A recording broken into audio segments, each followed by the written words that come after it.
கர்மா ரசிகர்கள் எல்லாருக்கும் என்னுடைய பணிவான நமஸ்காரம். பாஸ்ட் ஃபியூ டேஸாக நீங்கள் பார்த்துட்டுருக்கேள். அதாவது உங்கள் விருப்பப்படி கர்மாவில் நடித்த ஆர்டிஸ்ட் அவளோட இன்டராக்ட் பண்ணிட்டுருக்கேன். அதில் என்ன ஆச்சுன்னா, டெய்லி ஆல்மோஸ்ட் ஒரு அதாவது கனபாடிகளோட இன்டர்வியூ முடிஞ்சது, சேஷோட இன்டர்வியூ முடிஞ்ச உடனே எனக்கு மெசேஜஸ் வர ஆரம்பிச்சிது. சார் இவரை விட்டுடாதீங்க சார், எப்படியாவது அவரை இன்டர்வியூ பண்ணுங்கள் சார், அப்படி இப்படின்லாம். அந்த அவரை பற்றின ஒரு சின்ன இது முதல்ல சொல்லிடுறேன். அதாவது இந்த சீரியல்லே வந்து டபுள் ரோல் பண்ண ஆர்டிஸ்ட்டு, ஐ திங்க் இதிலேயே கெஸ் பண்ணியிருப்பேன்னு நினைக்கிறேன். இருந்தாலும் ஒரு 2 சின்ன கிளிப்பு முதல்ல போடுறேன். அந்த கான்ட்ராஸ்டாக நடித்த அந்த கிளிப்பை பாருங்கள், அதுக்கப்புறம் அவரை பார்க்கலாம்.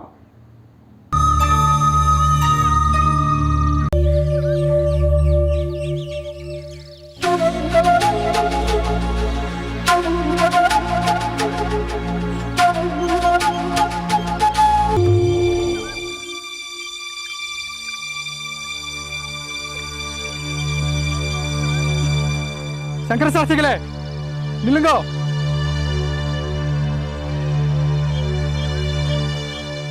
என்னாச்சு? தலையை தொட்டாம ஈர வேட்டியோட நிக்கிறேன். உடம்பெல்லாம் இப்படி நடங்கிறது? கண்ணு வேற கலங்கிருக்கு. எதை பார்த்து பயந்து? விருது, பதவி, பட்டம், பரிசு, இது எதுவுமே எனக்கு தேவையில்லை. என் எழுத்து மேல எனக்கு நம்பிக்கை இருக்கு. அந்த எழுத்து ஒரு நாள் இந்த உலகத்தையே வெல்லும். வெல், அதான் he is none other than, அவர் ஒரிஜினல் பேர் வந்து ரக்ஷை. இந்த சீரியலில் அஃப்கோர்ஸ் உங்கள் எல்லாருக்குமே மனப்பாடம் ஆகிருக்கும், நான் சொல்ல வேண்டியதே இல்லை. அக்ரஹாரத்தில் வந்து ராமசுப்பு, சிட்டியை பொறுத்த வரைக்கும் சூர்யா. இவர் வந்து ஆக்சுவலாக இப்போ வந்து தோஹாவில் ஒர்க் பண்ணிகிட்ருக்கார்.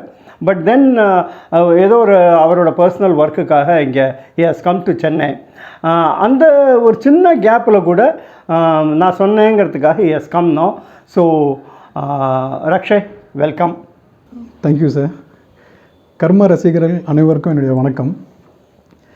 இந்த மூமெண்ட் வந்து நான் எதிர்பார்க்கவே இல்லை.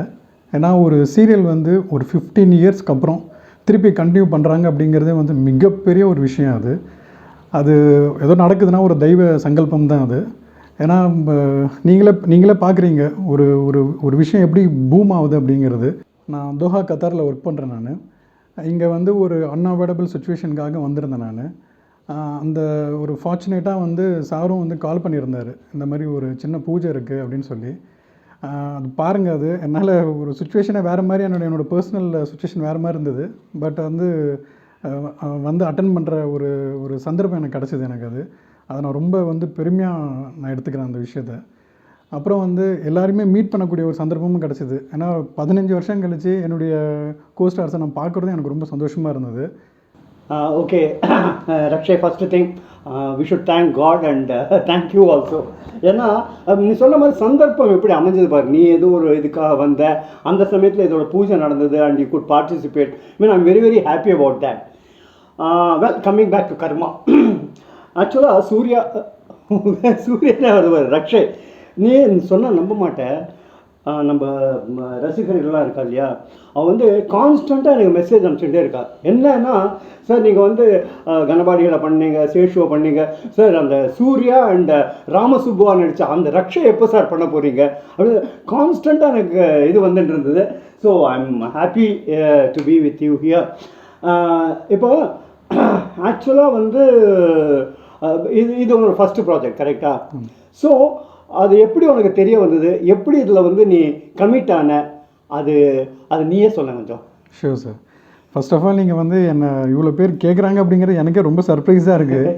ஏன்னா எனக்கே தெரியல, நான் நடித்தேன் அவ்வளோதான். பட் 15 இயர்ஸ்க்கு அப்புறமும் ஒரு சீரியல் பார்த்து அதில் நடித்தவங்களை பற்றி இவ்வளோ கேட்குறாங்க அப்படிங்கிறது உண்மையிலே அது வந்து காட் பிளெஸ்ஸிங் தான். அது ஒரு வார்த்தையே இல்லை சொல்கிறதுக்கு எல்லாமே. அப்புறம் வந்துட்டு இங்கே எப்படி இந்த ப்ராஜெக்டில் நான் என்ட்ரு ஆனேன் அப்படின்னா, எனக்கு மின்பிம்பங்களில் வந்து ஒரு தேவதைன்னு ஒரு சீரியல் நீங்கள் டைரக்ட் பண்ணீங்க ஆக்சுவலாக. ஆமாம் ஆமாம் ஆமாம். ஸோ அந்த ப்ராஜெக்டில் தான் வந்து அந்த சிஜி ஒர்க்காக ஏற்கனவே பண்ணியிருந்தாங்க. ஏதோ ஒரு பிரச்சனைனால அப்படியே இருந்தது, ஸ்டாப் ஆகிருந்தது. அது ஒரு எமர்ஜென்சி பர்பஸ்க்காக தான் என்னை கூப்பிட்ருந்தாங்க. ஸோ அது போய் அது அது பண்ணிகிட்டு இருக்கும்போதே சாருக்கு வந்து ஏதோ என்னை பார்க்கும்போது நீ நடிக்கிறியா அப்படின்னு கேட்டார். பட் இந்த ப்ராஜெக்ட்டுக்குன்னு இல்லை, அவர் ஜென்ரலாக கேட்டார் நடிக்கிறியான்னு சொல்லிட்டு. நானும் அந்த ஒரு நடிக்கணுங்கிற ஒரு ஒரு ஒரு ஜேர்னி போயிட்டு இருந்தது சைடில். பட்டு பெருசாலாம் முடிவு, ஏன்னா ஒர்க் பண்ணிகிட்ருக்கேன் நான், எப்படி பிளானிங்லாம் எதுவுமே இல்லை. பட் உள்ளே அந்த ஆசை இருந்தது. பட் சார்கிட்ட பெருசாக காமிச்சிக்கல அந்த டைமில். அதுக்கப்புறம் திரும்ப வந்து அந்த ப்ராஜெக்ட் முடிக்கிறதுக்குள்ளேயே அவர் வந்து ஒரு சின்ன ஒரு ஸ்டோரி ப்ரீஃப் இருக்குது, இதை மட்டும் கொஞ்சம் கேளு அப்படின்னு சொல்லிட்டு இந்த விஸ்வரூபம் பற்றி லைட்டாக அப்படி சொன்னார். சரி சார் நடிக்கிறேன் அப்படின்னு சொல்லிவிட்டு அதுக்கப்புறம் அதுக்கான ப்ராசஸ் வந்து ஸ்டார்ட் பண்ணேன். ஏன்னா நான் சேனலில் ஒர்க் பண்ணிகிட்டு இருந்தேன். அப்போ அந்த சேனலில் வந்து ஒர்க் பண்ணிகிட்டு இருக்கிறத ரிசைன் பண்ணிட்டு தான் நான் இந்த ப்ராஜெக்ட்டுக்கே ஸ்டார்ட் பண்ணேன். நான் ஆடிஷன்லாம் முடிஞ்சிடுச்சு. அதுக்கப்புறம் தான் ஒரு ப்ராப்ளமே இருந்தது. ஏன்னா நான் ஜாப் ரிசைன் பண்ணணும். ஸோ ரிசைன் பண்ணிவிட்டு வர்றதே எனக்கு கொஞ்சம் சின்ன ஒரு பிரச்சனையாக இருந்தது. அப்புறம் கைலாசம் சாரை பற்றி சொல்லி ஆகணும்.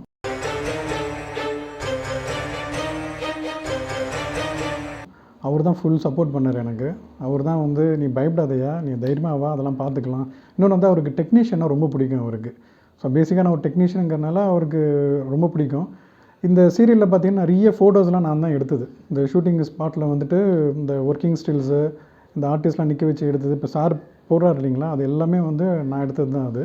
ஸோ அது அவர் பர்மிஷனோடு எடுத்தது தான். அவர் தான் பர்மிஷன் கொடுத்துருந்தார், நீ இந்த மாதிரி ஸ்டில்ஸ் எல்லாம் எடு அப்படின்னு சொல்லி. ஸோ ஃப்ரீயாக இருக்கிற டைமில் எல்லாமே நான் மேக்ஸிமம் எவ்வளோ கவர் பண்ண முடியுமோ அவ்வளோ கவர் பண்ணி அண்டர்லேயும் எடுத்தேன், இன்டர்லேயும் முடிஞ்ச அளவு எடுத்து வச்சுருந்தேன் நான். ஸோ கைலாசம் சாரை மறக்கவே முடியாது. ஸோ இந்த டைமில் வந்து அவருக்கும் என்னுடைய மிகப்பெரிய நன்றியை தெரிவிச்சுக்கிறேன். Well Raksha, it's really amazing. அதாவது 15 வருஷத்துக்கு முன்னாடி நடந்தது இவ்வளோ டீட்டெயில்டாக நீ ஞாபகம் வச்சுட்டுருக்க. அண்ட் அப்புறம் அப்போ அந்த இதெல்லாம் ஞாபகம் இருக்கா உனக்கு, எப்படி செலக்ட் ஆனீங்க அப்படின்னு? ஞாபகம் இருக்குது சார், ஞாபகம் இருக்குது. நீங்கள் இந்த ப்ரீஃப்லாம் முடிச்சதுக்கப்புறம் ஆடிஷன் இருக்குன்னு சொன்னீங்க. ஆடிஷன்னே கொஞ்சம் பயமாக இருந்தது. ஏன்னா ஃபஸ்ட் டைம் ஆடிஷன் பண்ணுறேன் நான். ஸோ கோகுலம் ஹவுஸ்ன்னு நினைக்கிறேன், அங்கே தான் வந்து ஆடிஷன் எடுத்தாங்க. ஒரு ஈவினிங் டைமில் வர சொல்லி விக்கெல்லாம் வச்சு ஒரு எடுத்தாங்க. ஸோ அது ஓகேன்னு சொல்லிவிட்டு எடுத்துட்டாங்க. அது அப்போ தான் எனக்கு தெரிய வந்தது இந்த மாதிரி டியூவல் ரோல் அப்படிங்கிறது. அது வரைக்கும் எனக்கு தெரியாது, நடிக்கணும் அப்படின்னு தான் சொல்லியிருந்தார். டியூவல் ரோலே எனக்கு தெரியாது. ஸோ அது சர்ப்ரைஸாக இருந்தது, ரொம்ப சர்ப்ரைஸாக இருந்தது எனக்கு டியூவல் ரோல் அப்படிங்கிறது. சரி நம்ம நடிக்க வந்திருக்கோம், ஓகே டியூவல் ரோல் என்னென்னு ஒன்று பிளாங்க் தான், ஒன்றுமே தெரியாது. வந்துட்டோம். சரி சாரை பற்றி நிறைய பேர் சொல்லியிருக்காங்க என்ன எதுலாம், அவர் ஒரு கேபி சார் மாதிரி அப்படின்லாம் பயங்கரமாக எனக்கு வந்து சொல்லி அந்த டென்ஷன் இருந்துகிட்டே இருக்கும். பிஹைண்ட் த ஸ்க்ரீன் வந்து சாரோட பேசுகிற விதவே வேறு மாதிரி இருக்கும். ஆன் த ஸ்க்ரீன் வந்து பார்த்திங்கன்னா அந்த ஒரு படப்படப்பு இருந்துக்கிட்டே இருக்கும் எனக்கு எப்போவுமே. அது நான் எவ்வளோ பேர் டெக்னீஷியனாக இருந்தாலும் எங்கள் சார் முன்னாடி வந்து அவர் சார் அங்கே கேமரா முன்னாடி உட்காந்துட்டு ஆக்ஷன் சொன்னார்னா டோட்டல் பிளாங்க் தான். டெக்னீஷியன் வேறு, பட் நடிக்க வரும்போது பார்த்திங்கன்னா டோட்டலாக வந்து ஜீரோ. நான் சார் தான் வந்து அந்த ஒன் செகண்ட் இல்லை எதுக்கு நான் என்ன இது பண்ணேன்னா, அவர் டெக்னீஷியன் ரொம்ப சாதாரணமாக சொல்கிறார். But he is an extraordinary graphic CG person. அதாவது இந்த சீரியலில் நீங்கள் டைட்டில்ஸ்லாம் முதல்ல பார்த்து தெரியுமா, அந்த அனிமேஷன்லாம் வரும் அப்படி 3Dயில் எதாவது வரும், அதெல்லாம் வந்து எக்ஸ்ட்ரா. அதனால தான் he got an offer in இது தோஹா கட்டாரில் ஒரு ஸ்போர்ட்ஸ் சேனலில் இவருக்கு ஆஃபர் கிடச்சிது. And he is very well placed there no. In spite of that, of course, நான் சொன்ன மாதிரி இப்போது தேவாதீனமாக he has come here and கண்டினியூப்பா. ஸோ அந்த ஆடிஷன் பண்ணும்போது எனக்கு செகண்ட் கேரக்டர், இந்த சாகர் கேரக்டர் வந்து ஆடிஷன் எடுத்தாங்க ஆக்சுவலாக. சரி ஓகே 2 கேரக்டர் பண்ணுறோம் அப்படின்ட்டு. ஐ திங்க் 2006 February 9 வந்து நாங்கள் ஷூட்டிங் கிளம்பணும். ஆக்சுவலாக நான் January 26 ரிசைன் பண்ணேன். ஸோ February 9 வந்து கும்பகோணம் வந்து கிளம்பணும் நாங்கள். ஸோ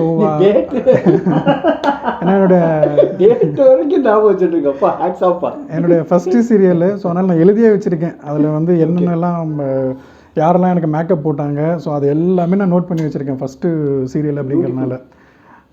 ஸோ February 9 அங்கே கிளம்பணும். ஸோ February போயிட்டு அங்கே ஷூட்டிங் ஸ்டார்ட் பண்ணாங்க. ஸ்டார்ட் பண்ணி ஃபஸ்ட்டு ஷாட்டே வந்து எனக்கு தான் எடுத்தாங்க. அதில் சொல்ல போனால் எல்லாம் மேக்கப்லாம் பண்ணிவிட்டு ஃப்ரெஷ்ஷாக நடிக்க வந்திருக்கேன், எனக்கு தான் ஃபஸ்ட்டு ஷாட் எடுக்கிறாங்க. ஒன் செகண்ட், அந்த ஃபஸ்ட்டு ஷாட்டை பார்த்துடலாமா? அயம் மே பகவான், அயம் மே பகவத்தரஹ, அயம் மே விஸ்வபேஷஜோயம், அயம் மே சிவவிமர்சனஹ. என்னுடைய இந்த ஸ்பரிசம் எல்லாத்தையும் வெல்லும்.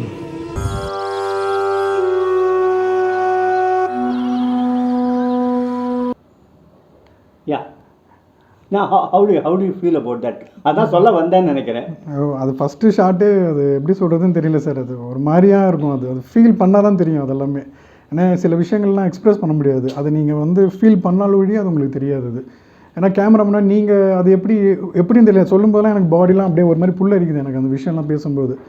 ஏன்னா அது ஒரு மோஸ்ட் அன்ஃபர்கட்டபிள் மெமரிஸ். அந்த அந்த அந்த அந்த 10 days அங்கே நாங்கள் போய் இருந்தோம் பார்த்தீங்களா, அந்த மாதிரிலாம் ஒரு வாய்ப்பெல்லாம் இனிமேல் அடுத்த ஜென்ரேஷனுக்குலாம் வருமா, யாருக்குன்னா கிடைக்குமானே தெரியாது. ஏன்னா அது அப்படி ஒரு ஒரு டீம் அது. என் கூட இருந்த எல்லாருமே எனக்கு அவ்வளோ வந்து சப்போர்ட் பண்ணாங்க. சாய்ராம் சார், எம்பி மூர்த்தி சார், டெலிஃபோன் வெங்கட்ராமன் சார். நான் அவ்வளோ டேக்ஸ்லாம் வாங்குவேன். அவ்வளோ ஒரே டென்ஷன்லேயே இருப்பேன் நான். அவங்க தான் என்னை மோட்டிவேட் பண்ணிக்கிட்டே இருப்பாங்க. சாய்ராம் சார், எம்பி மூர்த்தி சார், டெலிஃபோன் வெங்கட்ராமன் சார்லாம் என்னை மோட்டிவேட் பண்ணிக்கிட்டே இருப்பாங்க. எதனா அவங்கள தாழ்த்தி என்னை பெருசாக பேசுவாங்க.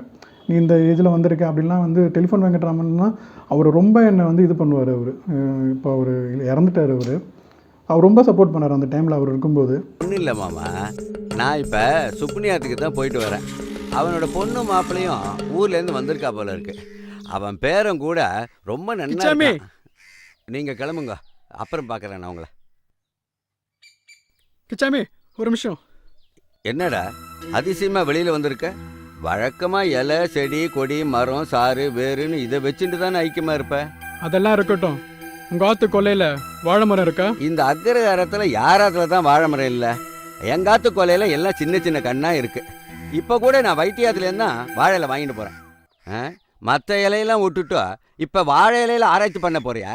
இலையெல்லாம் வேண்டாம், கொலத்தள்ளினா வாழை மரம் வேணும். கொலை தள்ளினா வாழை மரமா? இப்போ யாராத்துலேயும் கல்யாணமே இல்லையே. வேணும்னா வேணும் ஆராய்ச்சிக்கு. ஆராய்ச்சிக்கா கிடைக்காத. மேக்காத்து நாள் அவ இருக்கிற இலைய வச்சுட்டு சாப்பிட்டு இருக்கா. ஆனால் அபூர்வமாக யாராத்துலையாவது இருந்தா இருக்கும். ஒன்று பண்ணு, உங்க கணபாடிகளாத்து கொல்லையில் இருந்தாலும் இருக்கும், போய் பாரு. நான் அப்புறமா உன்னை வந்து பார்க்குறேன்.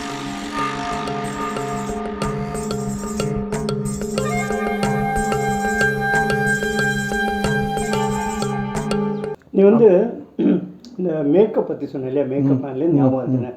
ஸோ ஃபஸ்ட்டு உன்னோடக்கு அந்த பெருசாக இருந்திருக்கும். அப்போ அந்த ஒரு சின்ன சொல்ல. எனக்கு ஃபஸ்ட்டு வந்து மேக்கப் போட்டது வந்து நந்தகோபால்னு பேர்.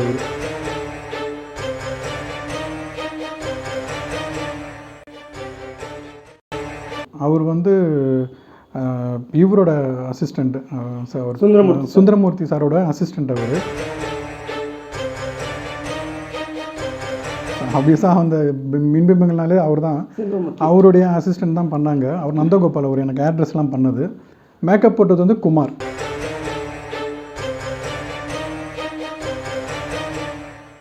ஸோ அவர் வந்து எப்போவுமே கூடவே இருப்பார். அவர் தான் மேக்கப்லாம் போடுவார். காஸ்டியூம் வந்து செல்வம்னு ஒருத்தர், அவர் தான் வந்து காஸ்டியூம்லாம் இது பண்ணது. ஸோ இந்த டீமே வந்து சூப்பர் டீம் அது. அப்போ அவங்களும் ரொம்ப புதுசு அப்படிங்கிறதெல்லாம் ரொம்ப இது பண்ண மாட்டாங்க. ரொம்ப பேஷண்ட்டாக அவங்களும் எல்லாமே பண்ணி. காலையில் 6 மணிக்கு நடக்கும் மேக்கப்பு. 6 மணிக்கெலாம் நாங்கள் அந்த ஸ்பாட்டுக்கு கோனேரி ராஜபுரம் உள்ளே போயிடுவோம் நாங்கள். ஸோ அங்கே போனதுமே அங்கேருந்து உடனே இறங்கின உடனே மேக்கப் போட்டுருவோம். டிஃபன்லாம் கிடையாது, மேக்கப்லாம் போட்டுட்டு அதுக்கப்புறம் தான் டிஃபன் எல்லாமே. ஏன்னா அதுக்கே அவ்வளோ டைம் எடுக்கும். பார்த்தீங்கன்னா ஆளுக்கு ஒரு பக்கம் உட்காந்துக்கிட்டு இந்த நீங்கள் இந்த ஸ்டேஜ் பிளேக்கெல்லாம் பார்ப்பீங்க இல்லையா, ஒரு ஒரு ஒரு ஒரு நடந்துக்கிட்டே இருக்கும், ஒரு அங்கங்கே பரபரப்பாக. இது சீரியல் தான், ஆனால் சீரியலுக்கே அப்படி நடந்துகிட்டு இருக்கும். அவ்வளோ பேர் அங்கங்கே உட்காந்து, லேடிஸ் ஒரு பக்கம். ஏன்னா எல்லாம் மடி சார், எங்களுக்கு பஞ்சகஞ்சம் கட்ட தெரியாது. அதில் கட்டுறதுக்கு பார்த்தா எம்பி மூர்த்தி சார் ஒருத்தர் இருப்பார். அவரும் அப்புறம் செல்வம், அவங்க தான் மாறி மாறி கட்டிக்கிட்டு இருப்பாங்க. அவ்வளோ கோமனும் அந்த விஷயம்லாம் இருக்குன்னு சார் உங்ககிட்ட ப்ரீஃபாக பேசியிருப்பார். எல்லாமே புதுசாக இருந்தது எங்களுக்கு. ஒரு நல்ல எக்ஸ்பீரியன்ஸ் இது வந்து அதான் சொல்கிறேன், லைஃப் டைம் அது யாருக்குமே கிடைக்காத ஒரு எக்ஸ்பீரியன்ஸ் அது. இனி இப்போ அடுத்த செட்டு எடுக்க போகிறாருன்னு சொன்னார் இல்லைங்களா, ஸோ அவங்களுக்கும் இது மிகப்பெரிய ஒரு ஆப்பர்ச்சுனிட்டி இது எல்லாமே. சரி ரக்ஷே, இந்த கிராஃபிக்ஸ் உன்னோட இதை பற்றியெல்லாம் நம்ம இப்போ சொல்லியிருந்தோம் இல்லையா, உனக்கு வந்து ஒரு அதாவது நீ யார்கிட்ட ட்ரெயின் ஆன இல்லை உன்னோட குரு அப்படிங்கிற மாதிரி யார் அது? என்னுடைய குரு வந்து மிஸ்டர் வெங்கி சாம்பமூர்த்தி. ஓகே. அவர் யாருன்னா, ஓ ஓகே ஓகே ஓகே ஓகே. அவர் இந்த காதலன், இந்தியன், ஜீன்ஸு, அப்புறம் சிறைச்சாலை, இந்த மலையாளத்தில் இந்த மாதிரி தொடர்ந்து 4 நேஷனல் அவார்டு வாங்கினவர். ஸோ கிராஃபிக்ஸ் இண்டஸ்ட்ரிக்கு அவர் தான் வந்து ஒரு பிதாமன் மாதிரி, டிஜிட்டல் பிதாமன். ஏன்னா அதுக்கு முன்னாடி இருந்தாங்க எல்லாம் அனலாக் அந்த மாதிரி இருந்தாங்க ஃபிலிமில். இவர் தான் டிஜிட்டலில் வந்து ஒரு விஷயத்த வந்து பெருசாக பண்ணுது. நார்த் சைட்லாம் இவர் சிஜி பண்ணுறாருனாலே இண்டஸ்ட்ரியே பார்க்க வருவாங்க. ஷாருக் கான் படம் வந்து டூப்ளிகேட்டுன்னு ஒன்று பண்ணாங்க, டியூவல் ரோல். ஹோல் இண்டஸ்ட்ரியே திரண்டு வந்து அதை பார்க்கறதுக்கு வந்துட்டாங்க. அது பெரிய பிரச்சனையெல்லாம் ஏன்னா யாரையும் உள்ள விட மாட்டார் அந்த சீன்லாம் எடுக்கும்போது. அது பெரிய இஷ்யூலாம் அந்த அளவுக்கு பெரிய ஆள் இவர். இந்த ஜீன்ஸ்லயும் ஆமாம், ஜீன்ஸ் படம் இவர் தான் பண்ணது. அது ரொம்ப பெருசாக பேசப்பட்டது இல்லையா? Right right. ஃபர்ஸ்ட் சங்கரோட நிறைய படங்கள் இவர் பண்ணிட்டு இருந்தார். ஸோ கடைசியாக பண்ணது வந்து முதல்வன் படம். அதுக்கப்புறம் அவங்க ஒரு கன்டினியூ பண்ணல அவர். ஏன்னா அவர் வேற ஒரு ப்ராஜெக்டில் R&Dல அவர் அந்த மாதிரி போயிட்டார். அவரும் இப்போ உயிரோட இல்லை ஆக்சுவலாக. அவர் 2013 மார்ச்சில் இறந்துட்டார் அவர். ஸோ அவர் தான் உனக்கு இது? அவர் தான். ஸோ இப்போ இந்த ரிசைன் பண்ணேன்னு சொன்னேன் இல்லைங்களா, அதுக்கு முன்னாடிலேருந்து அவர் கூட தான் இருப்பேன் நான். அதுக்கப்புறம் அவரோட தான் நான் ட்ராவல் பண்ணிகிட்டே இருந்தேன். அவர் நிறைய அவர்கிட்ட பார்த்தீங்கன்னா ஒர்க் பண்ணுறோமோ இல்லையோ, பட் அவர் பேசுகிறதுலேயே நமக்கு நிறைய விஷயங்கள் வந்து புரிய வரும். அது எப்படி வந்து சிம்பிளாக ஒரு விஷயம் பண்ணணும். ஏன்னா எல்லாமே வந்து ஒரு காமன் சென்ஸில் தான் அவர் வந்து பண்ணுவார். அவர் டெக்னிக்கல்னால் ரொம்ப பெருசாக அதை காம்ப்ளிகேட் பண்ணிலாம் இல்லை, ரொம்ப சிம்பிள்லையா இது இவ்வளோ பண்ணால் போதுமையா, இது இந்த இடத்துல எடுத்தால் போதுமே, இவ்வளோ தான் பேசுவார் அவர். அதுக்காக பெருசாலாம் அதெல்லாம் இது பண்ண மாட்டார். ஃபஸ்ட்டு அவரோட டெக்னிக்கல் திங்ஸ் எல்லாம் எனக்கு தான் சொன்னார். அவர் பண்ண டேப்பெல்லாம் கூட எனக்கு கொடுத்துருக்கு. அந்த சிஜிக்கு எடுத்தது நான் சொன்னேன் இல்லைங்களா, அந்த டூப்ளிகேட்லாம் அந்த இதெல்லாம் கொடுப்பாரு. அப்படியே வச்சு ஒர்க் பண்ணோன்னா லட்டு மாதிரி வரும். அவர் அந்த டியூவல் ரோல்லாம் அப்போ மோஷன் கேப்சர் கேமராலாம் கிடையாது. ஸோ 2 பேர் வந்து பேசுகிறது அதெல்லாம் ரொம்ப ரொம்ப சாதாரணமாக எடுத்துகிட்டு அவர். அதான் ஒரு உண்மையிலே அவர் கிரேட். அவர் இல்லை ஆக்சுவலாக அவர் கிரேட்டுங்கிறது கரெக்டு. பட் எனக்கு என்ன தோணுதுன்னா ஹீ இஸ் ஆல்சோ கிரேட். ஏன்னா இப்போ இருக்கிற நிகழ்காலத்தில் நீங்கள் பார்த்தீங்கன்னா யார் நம்மளை வளர்த்து விட்டாலோ அவளை வந்து நம்ம ஞாபகம் வச்சுக்கிறதே இல்லை. ஆனால் இவர் வந்து அவர் மறைஞ்சதுக்கு அப்புறமும் அவரை பற்றி இவ்வளோ தூரம் ஏன்னா இவ்வளோ டீட்டெயில்டாக சொல்லி அவர் மேலே இவ்வளோ மரியாதை வச்சுருக்காருன்னா நிஜமாக you have to be appreciated Rakshay. And yeah நான் இது பண்ணுறேங்க சார். அவர் மட்டும் இல்லை, நடிப்பில் வந்து எனக்கு குரு வந்து இவர் தான். அதையும் வந்து மறுக்கிறதுக்கெலாம் கிடையாது. அது இதில் சொல்லணுங்கிறதுல சாருக்கே தெரியும் அது எல்லாமே. ஏன்னா இப்போ கேமரா ஃபியர் போனதுக்கு மெயின் ரீசனே வந்து சார்கிட்ட வாங்கின திட்டு தான். அது ஏன்னா நீங்கள் ஒரு லெவலுக்கு மேலே என்ன ஆகிடும், திட்டு வாங்கி கேமரா இருக்கிறதே மறந்துடுவீங்க. நீங்கள் ஒரு டேக்குக்கு அந்த கான்ஷியஸ்னஸ் வரும் உங்களுக்கு. கேமரா லைட் எல்லாமே இருக்கும். லைட் நம்ம அதான் சொல்கிறேன், நம்ம டெக்னீஷியனாக எவ்வளோ பேர் டெக்னீஷியனாக இருந்தாலும் நடிக்க வரும்போது உங்களுக்கு அந்த டெக்னீஷியன் அதெல்லாம் இருக்காது. அந்த கேரக்டர் தான் மைண்டில் இருக்கும். அது எப்படி டைலாக் பேசுகிறோம் அப்படிங்கிற விஷயங்கள் தான் இருக்கும். ஷேடோ விழக்கூடாது. சார் வந்து எடுத்தார்னா லென்த்தாக ஒரு டேக் எடுப்பார். அதுவும் வந்து சார்கிட்ட என்ன பெரிய ப்ளஸ் தெரியுங்களா, அது ப்ளஸ்ஸு தான் ஆக்சுவலாக. டைலாக் வந்து கையில் கொடுக்க மாட்டார், பேப்பர் கொடுத்து மக்கப் பண்ணு சொல்லவே மாட்டார். அவங்க அசிஸ்டன்ஸ் படிப்பாங்க, படிக்க நம்ம அப்படியே மெமரைஸ் பண்ணிக்கிட்டே இருக்கணும். அதுவும் நினச்சி பாருங்கள், நான் பேசல சில அங்கங்கே சான்ஸ்கிரிட் வேர்டு, அந்த பிராமின் ஸ்லாங்கு, இது எல்லாமே இருக்கும். அது லைவ் வேறு. அதெல்லாம் பிளஸ்டு நான் ஆக்சுவலாக. ஏன்னா அதுதான் லாஸ்ட்டு லைவ் பண்ண சீரியலாக, அதுதான் லாஸ்ட். அதுக்கப்புறம் லைவ்லாம் பண்ண முடியாது இனிமேல்லாம். இப்போ இருக்கிற ஓட்டத்துக்கெலாம் லைவ்லாம் பண்ணாங்கன்னா பட்ஜெட்லாம் எங்கேயோ போய்டும் அது. ஸோ அதெல்லாம் வந்து பெரிய ப்ளஸ்ஸாக இருந்தது எங்களுக்கு. ஸோ எங்களுக்கு வந்து குரூம் ஆகிறதுக்கு பெரிய ஒரு ஹெல்ப்ஃபுல்லாக இருந்தது அந்த சீரியல். இந்த சார் வந்து எனக்கு ஃபஸ்ட்டு டேக்கே வந்து 13-14 டேக்கெலாம் போகும். அது சாரே டென்ஷன் ஆகிடுவார், யாரையா கூப்பிட்டு வந்தது இவனை அப்படிங்கிற ரேஞ்சுக்கு டென்ஷன் ஆகிடுவார் அவர். ஏன்னா அந்த அளவுக்கு படுத்துவேன் நான்.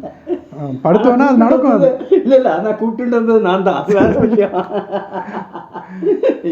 So it's quite interesting. And இது வந்து what was coming to was சரி, அது வந்து அக்ரஹாரத்தில் நடித்த அனுபவங்கள். அஃப்கோர்ஸ் அது இன்னும் டீட்டெயில்டாக பேசலாம். ஆனால் I want to come back to city. சிட்டியில் வந்து அஃப்கோர்ஸ் உன்னோட கேரக்டர் சூர்யாங்கிறது எல்லாருக்குமே தெரியும். ஸோ அந்த ஏன்னா ஃபஸ்ட்டு அந்த அக்ரஹாரத்தில் ஒரு சின்ன அனுபவம் எனக்கு ஏற்பட்டு போயிடுது. ஸோ இப்போ சிட்டியில் சிட்டியை பற்றி சொல்லும்போது அதில் ஒரு சின்ன கிளிப்பை பார்த்துடலாம் ஃபஸ்ட்டு. இந்த வயசில் இந்த மாதிரி சின்ன சின்ன சில விஷயங்கள் பண்ணணும்னு தோணும். ஆனால் எந்த விளையாட்டுலையுமே ஒரு வரம்பு இருக்கணும். உனக்கு நிஜமாவே அந்த பொண்ணை பிடிச்சிருந்ததுன்னா அவகிட்ட தைரியமாக நேரடியாக சொல்ல வேண்டியது தானே. அதை விட்டுட்டு இமெயில் அனுப்புறதும் என் மொபைலிருந்தே SMS அனுப்புறதும் சுத்த கோழத்தனம், குழந்தைத்தனம். ஏய் சூர்யா, இன்னும் என்னடா இவங்கிட்ட பேசிக்கிட்டு? டேய் போடவில்லை. தர்மா, இவனை தண்டிக்கிறதுக்கோ மன்னிக்கிறதுக்கோ நாம யாரு? பாதிக்கப்பட்டவன் நான். இவன் இங்கிருந்து போறதுல எனக்கு உடன்பாடு இல்லை. ரூமை மாற்ற வேண்டாம், உன் மனசை மாத்திக்க. இந்த மாதிரி வம்புல எல்லாம் இனிமே மாட்டிக்காத. Surya, Surya, Surya, thank you very much டா. ஐம் டெரிபிளி சாரிடா. கண் கலங்குறதும் ஒரு விதமான கோழத்தனம் தான். டே, நம்மள மாதிரி யங்ஸ்டர்ஸுக்கெல்லாம் லைஃப்பில் ஒரு குறிக்கோள் இருக்கணும், ஒரு லட்சியம் இருக்கணும். நம்ம வாழ்க்கையில் ஒரு பர்பஸ் இருக்கணும். அதே மாதிரி நம்ம சாவுலையும் ஒரு அர்த்தம் இருக்கணும். ஏதோ வந்தான் இருந்தான் செத்தான் அப்படின்னு இல்லாமல் எஸ் we did சம்திங் அப்படிங்கிற பெருமையோட சந்தோஷத்தோட சாகணும். என்னுடைய எழுத்து மூலமா இதை தான் நான் இந்த உலகத்துக்கு புரிய வைக்க போறேன்.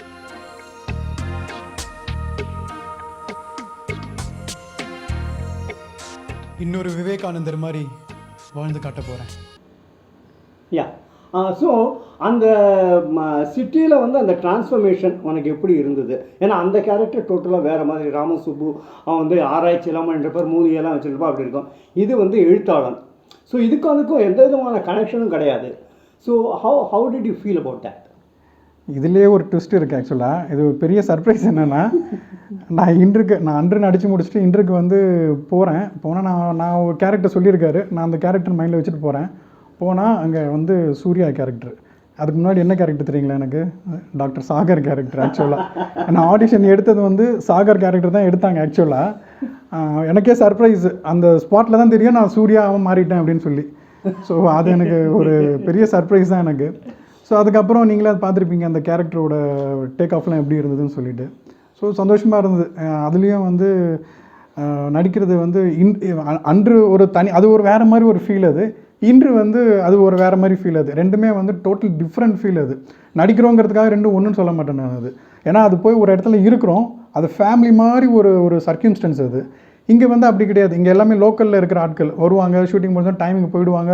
ஏன்னா இங்கே இப்போ நானும் டைம் முடிஞ்சோன்னு கிளம்பிடுவேன், அடுத்தடுத்து ஷார்ட் எடுப்பாங்க. அந்த டைமிங்க்கு ஆள் மாறிக்கிட்டே இருப்பாங்க.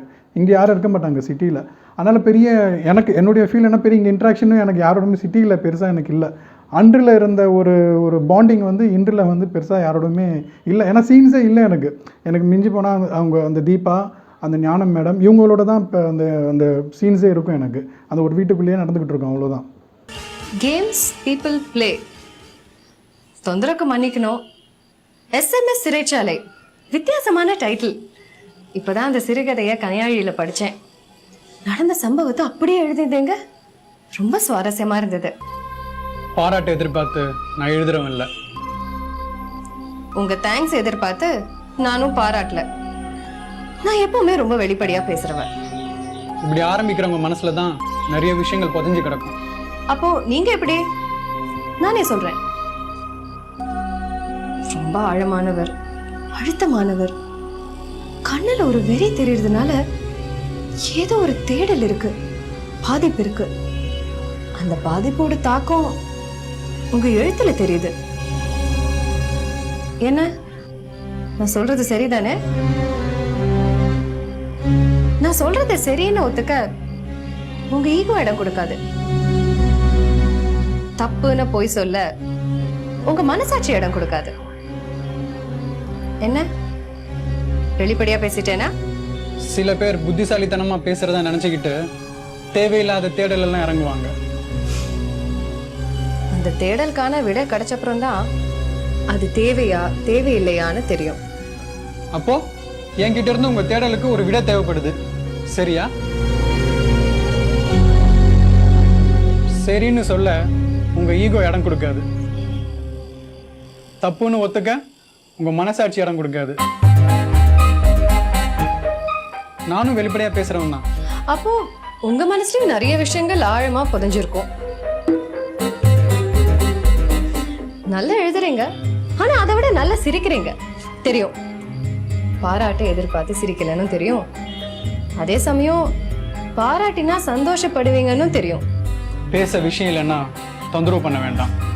தொந்தரவு பண்ணல, எனக்கு தோணினதை சொல்லிட்டு போக வந்தேன். நீங்க சொல்றதெல்லாம் கேட்கணும்னு எனக்கு அவசியம் இல்லை, அதுக்கான நேரமும் இல்லை.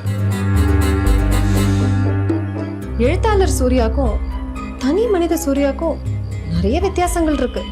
நீங்க அலசி ஆராய நான் ஒன்றும் ஆராய்ச்சி பொருள் இல்லை. உங்களை பத்தி தெரிஞ்சுக்க என்ன இல்லைனாலும் அவசியம் எனக்கு இருக்கு. இது அனாவசிய பேச்சு. நீங்க போகலாம். போறேன்.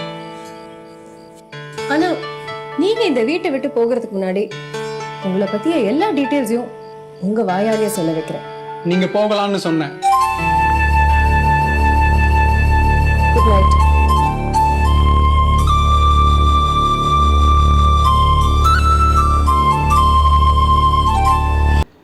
இந்த சீரியல் போயிட்டுருக்கும்போதே இதுக்கு நடுவில் ஒரு பெரிய சர்ப்ரைஸு என்னென்னா, சார் வந்து ஒரு கேபி சாருக்காக ஒரு டாக்குமெண்ட்ரி பண்ணிகிட்டு இருந்தார். அதுக்காக வந்து என்னை கூட்டிகிட்டு போனார் கேபி சார் வீட்டுக்கு. கொஞ்சம் ஸ்டில்ஸ் எல்லாம் எடுக்கணும், நீ வாயா அப்படின்னு சொல்லிட்டு கூப்பிட்டு போனார் என்ன.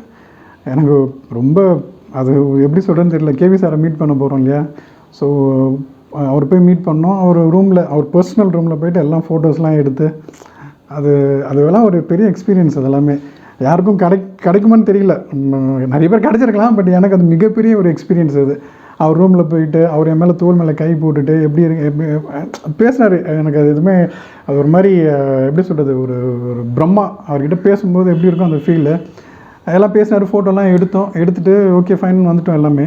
அதுக்கப்புறம் சார் ஃபோன் பண்ணி எனக்கு சொன்னார், சாணக்கியா சார் ஃபோன் பண்ணி, உன் பேர் வந்து அவர் சொன்னார், இந்த மாதிரி இந்த பையன் டிஸ்டர்ப் பண்ணுறாயா, உன் பேரை நான் டைரியில் எழுதி வச்சுருக்கேன், அவரே அவர் கைப்பட எழுதினாருன்னு சார் சொன்னார், இவனை எதுக்காக யூஸ் பண்ணணும் அப்படின்னு சொன்னார். அதை கேட்டுட்டு ரொம்ப சந்தோஷமாக இருந்தது எனக்கு. ஏன்னா எல்லாருக்கும் ஒரு மாதிரி எக்ஸ்பீரியன்ஸ் இருக்கும் இல்லைங்களா, இது எனக்கு ஒரு விதமான எக்ஸ்பீரியன்ஸ் இது. அப்புறம் வந்து ஒரு நியூ இயர்க்கு எப்போவுமே வந்து அவர் காசு கொடுப்பார் எல்லாருக்குமே, வந்தால் 50 ருபீஸ் 100 ருபீஸ்ன்னு கொடுப்பாரு. அப்போ கேபி சார் ஒரு 50 ருபீஸ் கொடுத்துருந்தார் எனக்கு. நான் போயிருந்தேன், அப்போ கொடுத்தாரு, அதையும் பத்திரமா வச்சுருக்கேன். சார்கிட்டேயும் வந்துட்டு நீ எப்போவுமே என் பர்த்டே அன்றைக்கி பிளெஸிங் வாங்குறதுக்கு வருவேன் நான் அவர்கிட்ட.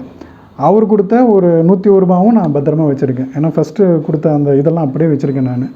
ஸோ இதெல்லாமே எனக்கு மிகப்பெரிய ஒரு மெமரி. இதெல்லாமே நான் எப்போ பார்த்தாலும் எனக்கு ரொம்ப சந்தோஷமாக இருக்கும் இதெல்லாம். Yeah correct I remember. But என்னப்பா நீ எவ்வளோ விஷயங்கள் ஞாபகம் வச்சுட்டுருக்க, சின்ன அனெக்டோட்ஸ்லேருந்து வந்து. ஏன்னா ஆப்வியஸ்லி அப்போ வந்து நீ வந்திருப்ப, கொடுத்துருப்ப, whatever it is, but அதை இன்னும் பத்திரமா வச்சுட்டுருக்க அப்படின்னு சொன்னால் I mean I don't have words. But it's quite interesting. அதாவது நிறைய பேரோட இன்ட்ராக்ட் பண்ணியிருக்கேன்னா எல்லாம் பண்ணியிருக்கேன், பட் எத்தனை பேர் இந்த அளவுக்கு ஞாபகம் வச்சுட்டுருப்பான்னு எனக்கு தெரியல.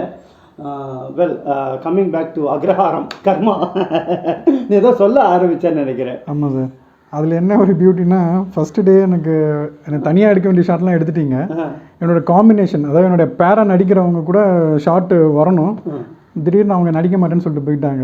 எனக்கு என்னமோ அது அவங்களுக்கு என் கூட நடிக்க மாட்டேன்னு சொல்லிட்டு போயிட்ட மாதிரி. சொல்கிறது வந்து அந்த மதுவந்திக்கு முன்னாடி ஓகே, இப்போ அவங்க நடிக்க மாட்டேன்னு சொல்ல போகும்போது எனக்கு பயமாயிடுச்சு. இது என்னடா இது நடிக்க மாட்டேன்ட்டு போகிறாங்கன்னா, நம்ம எதனா பண்ணோமா, நம்ம இன்ட்ராக்ஷனே இல்லையே, என்ன ஆச்சுன்னு தெரியல, ஷார்ட்டும் வைக்கல.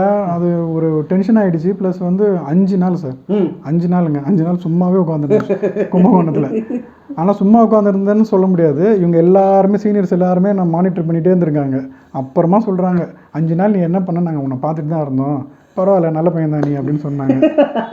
ஸோ அதுவே ஒரு பெரிய விஷயமா இருந்தது எனக்கு. பாருங்கள், அந்த 5 நாள் நான் வெயிட் பண்ணதுக்கு கடவுள் எப்படி வந்து ஒரு அனுகிரகம் பண்ணியிருக்காரு பாருங்கள்.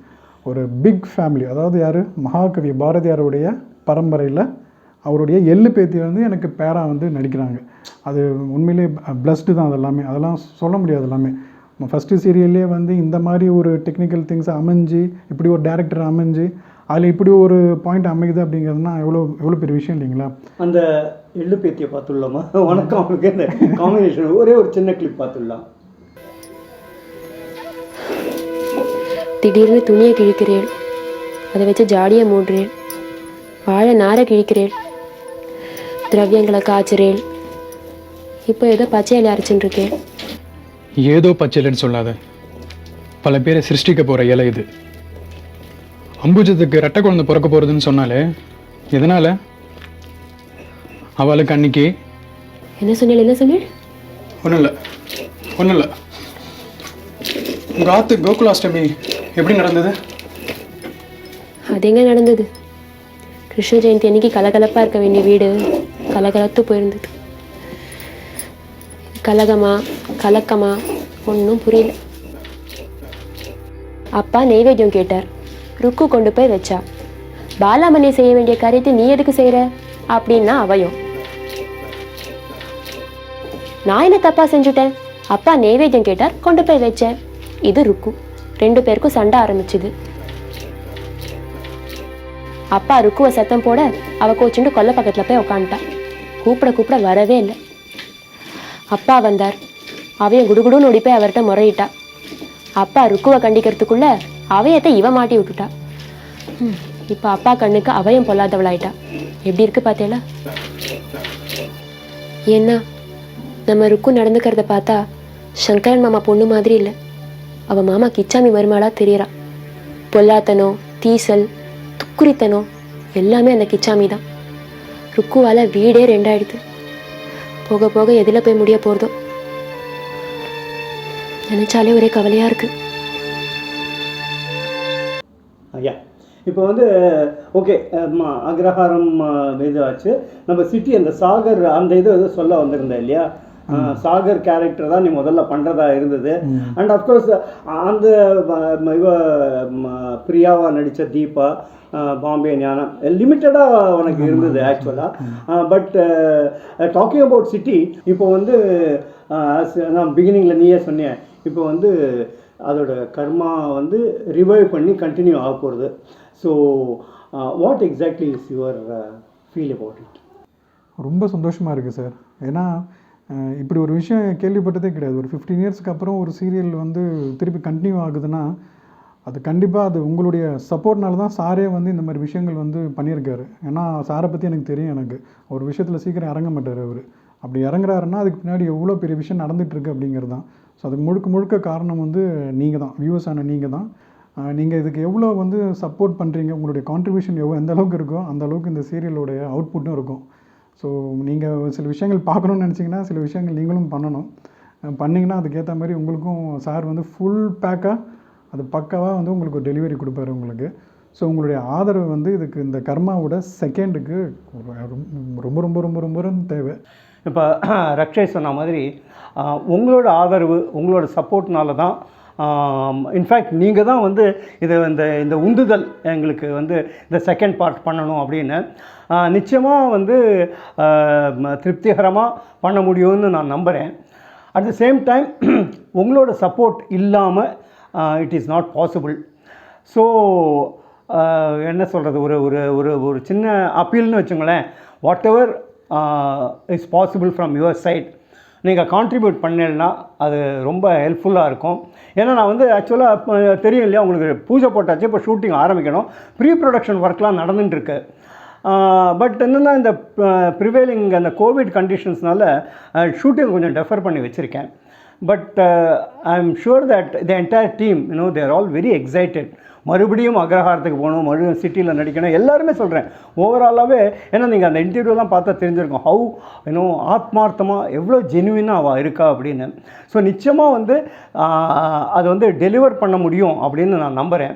நாட் ஓன்லி தேட், இது வந்து ஒரு பெருமைக்காக சொல்லிக்கலை, but it's a fact that 15 வருஷத்துக்கு அப்புறம் ஒரு சீரியல் வந்து ரிவைவ் ஆனதாக சரித்திரமே கிடையாது. அது மட்டும் இல்லை, இதை விட இன்னொரு படி மேலே என்னன்னா, ரசிகர்கள் அதாவது வியூவர்ஸ் உங்களோட கான்ட்ரிபியூஷனை வச்சு ஒரு சீரியல் நடந்ததாக நான் கேள்விப்பட்டதே இல்லை world over, not only in India. So அந்த பெருமையெல்லாம் உங்களுக்கு தான். கர்மா ரசிகர்கள் எல்லாருக்கும் என்னுடைய மனமார்ந்த நன்றி. ஒரு நிமிஷம் ரக்ஷய், சரி நீ அவங்களுக்கு வந்து நன்றி சொல்லிட்டேன். பட் நான் வந்து நிஜமாக சொல்கிறேன், ஆத்மார்த்தமாக சொல்கிறேன், உன்னை வந்து என்ன சொல்கிறது, எப்படி தேங்க் பண்ணுறதுன்னு தெரியலப்பா. ஏன்னா இன்னொரு விஷயம் ரக்ஷயை பற்றி நான் சொல்லி ஆகணும். He is so soft and அதாவது மிகைப்படுத்தி சொல்லனா அந்த அளவுக்கு ஒரு பக்தி, ஒரு மரியாதை பொதுவாகவே அதாவது இப்போ வெங்கி சார்னு சொன்னான் இல்லையா, அவனாக இருக்கட்டும் இல்லை நானாக இருக்கட்டும், நான் எனக்காக பெருமைக்காக சொல்ல, அவனோட குணத்துக்காக சொல்கிறேன். அந்த அளவுக்கு ஒரு ஒரு இன்னும் ஒரு ஈடுபாடு. இப்போ சின்ன விஷயந்தான், அதாவது வேற ஒரு சூழ்நிலைக்காக வெளியில் வர முடியாத சூழ்நிலை அவனுக்கு ஆக்சுவலாக. பட் நான் சொன்னேங்கிறதுக்காக அன்றைக்கி பூஜைக்கு வந்திருந்தான். இன்றைக்கி இப்போ வந்து இல்லை ரக்ஷய், அது ஆக்சுவலாக என்னென்னா எல்லாருமே வந்து இப்போ இது ஆசைப்படுறாங்க ஒன்றப்பா. சரி சார், நான் எப்படியாவது மேனேஜ் பண்ணி வந்துவிடுறேன் சார் அப்படின்னா. So really my sincere thanks to you Rakshay, and wish you all the best. And looking of course let us see என்னென்னா, ஐ do not know what's God's will. ஏன்னா இவன் தோஹா கட்டாரில் இருக்கிறதுனால இந்த செகண்ட் இதில் வந்து பார்ட்டிசிபேட் பண்ண முடியாத ஒரு சூழ்நிலை இருந்தாலும், எனக்கு என்னென்னா கடவுள் மேலே ரொம்ப ஆழ்ந்த நம்பிக்கை உண்டு. ஸோ அந்த கடவுளோட அனுகிரகத்தில் மறுபடியும் இவனால் வந்து நடிக்க முடிஞ்சதுன்னா nothing like it, but I leave it to God. So தொடர்ந்து வந்து சப்போர்ட் பண்ணுங்க. அண்ட் நாளைக்கு அந்த ஆர்டிஸ்ட் நாளைக்கே பார்க்கலாமா? Once again my sincere thanks to you, and wish you all the best for every thing. Thank you sir, thank you so much sir.